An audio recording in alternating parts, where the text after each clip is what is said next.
Hey guys, I wanted to share a new toy I picked up this week. It's the Canon EOS M50.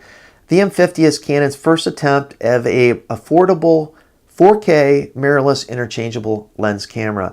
When this thing launched, it got destroyed by the reviewers, and rightfully so, because Canon really advertised and touted their 4K, and it was going to be a good format. It wasn't going to be motion JPEG, dual pixel autofocus, and all these great vlogging people's dream camera, right? It's got a flippy screen on the back, touch screen. What they failed to tell everyone that the 4K was pretty much unusable. It had a 1.6, 1.7, I forget exactly, crop factor. And if that's not bad enough, the killer is their great dual pixel autofocus, which they're renowned for. It's the best in the industry. It doesn't work in 4K. So it got rightfully destroyed. But why did I get it? I'm saying how many bad things, or how many things it does bad. When this thing launched, it was right under $1,000. The price point on the M50, I picked this up on eBay. It's an international one, which means it doesn't have a warranty. I picked it up for less than $500. I think it was right around 479 bucks. That's crazy for what you get in this camera for that price point. You get a 15 to 45 M series lens, but it's pretty good. It's got stabilization in the lens, which actually works very well. It's got a flip screen. We all want that, right? Especially if you're making YouTube videos. And best of all, the dual pixel autofocus. If you want a 1080, it does 1080-30, 1080-60. The dual pixel autofocus, it's like it's got its own brain. It'll just stay in lock focus, and it's like it knows what you want to focus on. For the price point, like I said, $479, I couldn't pass it up. Now, I haven't had this camera long enough to give you guys a full review, but let me give you some first impressions. The first thing I noticed when I picked this camera up is how light it was. It's extremely lightweight. If you're comparing it to a Fuji X-T2, X-T3, you will notice it. Obviously, it's smaller, but this one is all plastic, where Fuji has a lot of metal. The Canon M50 is plastic through and through, the body, the lens. The Canon lens, Canon has a history of offering decent image quality and a lightweight, affordable package. And this lens, it really is no different. Corners are softer, has the Canon colors, and overall image quality is very good for the price. Doesn't ship with the lens hood. It does ship with a lens cap. One thing that's unique about this lens is it has a manual retraction to make the lens a little smaller. If you went and turned the camera on with it retracted, it'll come up with a message telling you to push and hold the lens switch when you rotate it. So there's a little switch here that's got like an arrow, and it's mechanical, and really it's to collapse it to, I don't know if it's to protect it, I didn't read the manual, but it does make it smaller.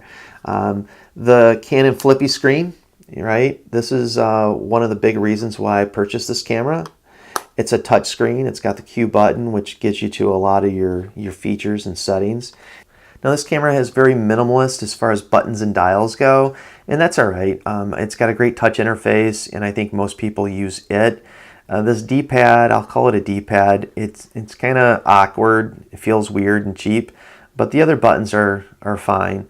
And again, the touch interface is phenomenal. Anybody that has this camera, I'm sure will be using that for most of every setting adjustment that they have. One of the things that really kind of was a PETA was the bottom of the camera.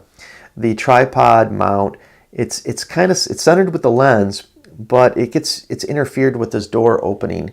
In this door here, you gotta flip it out and up, and you have your battery and your SD card, which obviously you'd be taking those items out quite often. And I don't have an Arca Swiss plate that will work and not interfere with this battery door. Did find one, like literally one, on Amazon.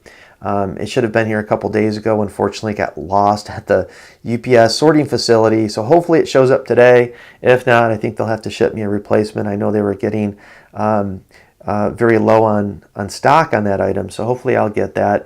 Picked up a couple batteries. I usually go with the Wasabis.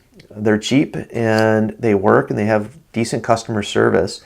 If you have a problem with them, if you buy them through Wasabi, they'll send you a new one.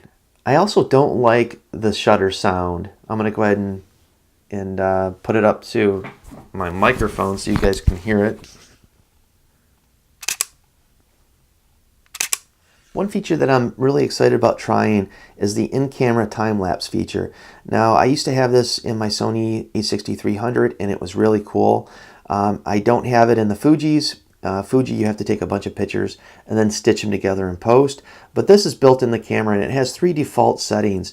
And it kind of covers like a spectrum. Like the scene 1 is for moving subjects like people walking if you're doing something on the street. Scene 2 is clouds if you're taking a picture of the sky. And then scene 3 is for slowly changing scenes, which I'm not really sure what that means. And then the fourth option is custom, where you can go ahead and configure it however you want.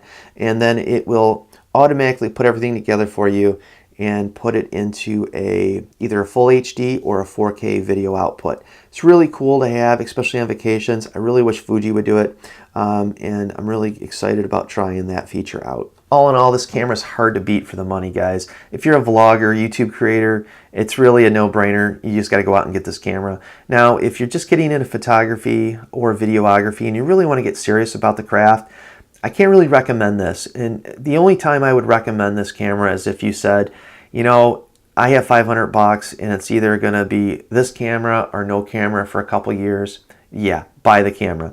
If you really want to get serious though, I recommend you saving a little bit more money, getting something like a Fuji. X-T3 just came out, but X-T2s can be had for a lot less money.